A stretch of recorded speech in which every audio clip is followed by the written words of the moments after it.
Oduu amma nu dhaqqabeen hordoftoonni Naatii Shoof martinuu biyya alaa biyya keessaa kan jirtan ijoolleen Oromoo martinuu akkam nagaa jirtu jechaa sa'a kana kan nu dhaqqabee oduun tokko ni jira. Innis Jawaar Mohaammed dabalatee warroonni isa waliin hidhaman martinuu akka mana hidhaarraa hiikaman gabaasni tokko tokko nu biraan gaheera jechaadha. Egaan dhaggeeffattoota keenya warroonni Jawaar Mohaammed faana hidhaman keessattuu akka Baqqalaa Garbaa fa'aa akka hiikaman odeeffannoo argannee jirra.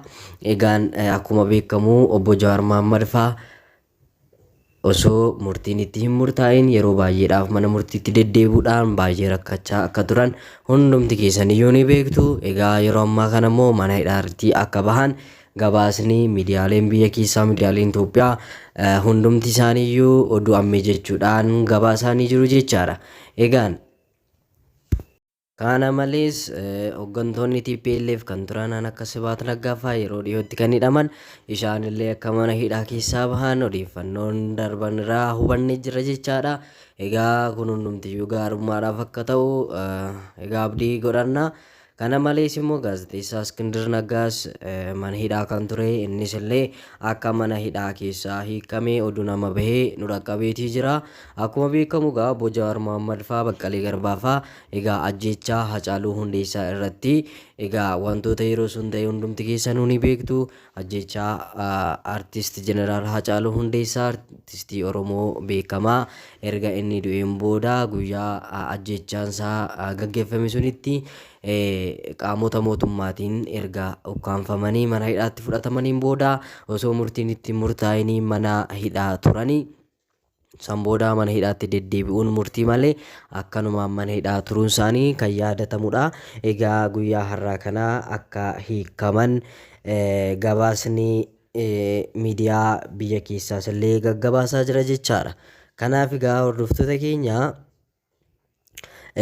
kan isaan hiikaman kun gaa namoota isaan waliin hidhaman hedduu faana jechaadha.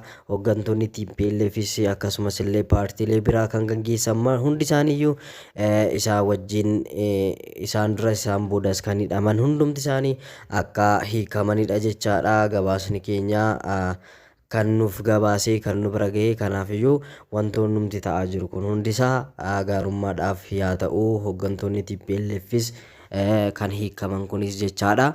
Egaan hundumti keessaniyyuu odeeffannoon kun waan gaariidha. Egaan gaarummaadhaaf nuuf haa ta'u jenna.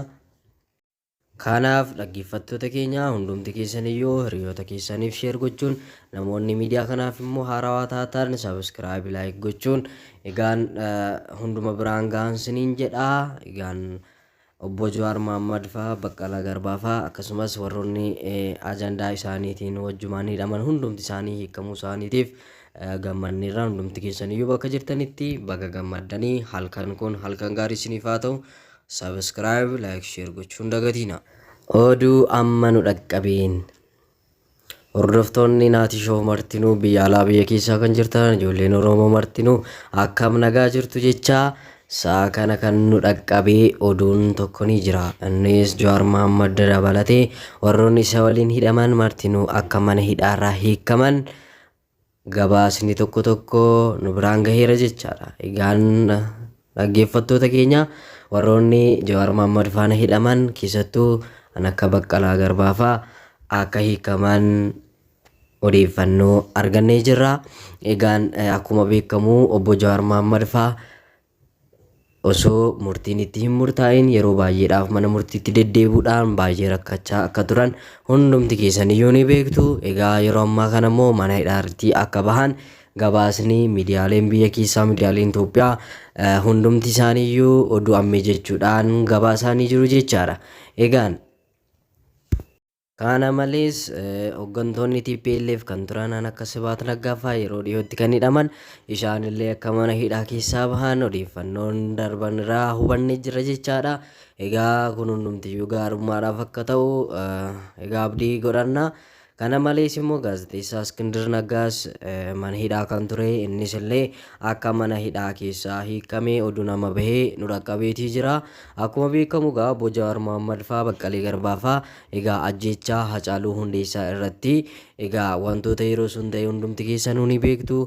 Ajjeechaa artist jeneraal Hacaaluu Hundeessaa artistii Oromoo beekamaa erga inni du'een booda guyyaa ajjeechaansaa gaggeeffame sunitti qaamota mootummaatiin erga ukkaanfamanii mana hidhaatti fudhatamaniin booda osoo murtiin itti murtaa'inii mana hidhaa turanii san booda mana hidhaatti deddeebi'uun murtii malee akkanumaan mana hidhaa turuun isaanii kan yaadatamudha. Egaa guyyaa har'aa kanaa akka hiikaman gabaasni miidiyaa biyya keessaas illee gaggabaasaa jira jechaadha. Kanaaf egaa hordoftoota keenya kan isaan hiikaman kun gaa namoota isaan waliin hidhaman hedduu faana jechaadha. Hooggantoonni TPLFs akkasumas illee paartiilee biraa kan gaggeessan hundi isaaniiyyuu isaan wajjin isaan dura isaan boodas kan hidhaman hundumti isaanii akka hiikamanidha jechaadha. Gabaasni keenya kan nuuf gabaasee kan nu bira ga'e. Kanaafiyyuu wantoonni numti ta'aa jiru kun hundisaa gaarummaadhaaf yaa ta'u hooggantoonni TPLFs kan hiikaman kunis jechaadha. Egaan hundumti keessaniyyuu odeeffannoon kun waan gaariidha. Egaan gaarummaadhaaf nuuf haa ta'u jenna. Kanaaf dhaggeeffattoota keenya hundumti keessaniyyuu hiriyoota keessaniif sheer gochuun namoonni miidiyaa kanaaf immoo haarawaa taatan sabiskiraayib laayik gochuun egaan hunduma biraan gahan siniin jedha. Egaan obbo Jawaar Mohammad fa'aa Baqqalaa Garbaa fa'aa akkasumas warroonni ajandaa isaaniitiin wajjumaan hidhaman hundumti isaanii hiikamuu isaaniitiif gammanneerra. Hundumti keessaniyyuu bakka jirtanitti baga gammaddanii halkan kun halkan gaarii isiniif haa ta'u. Sabiskiraayib laayik sheer gochuun dagatiina.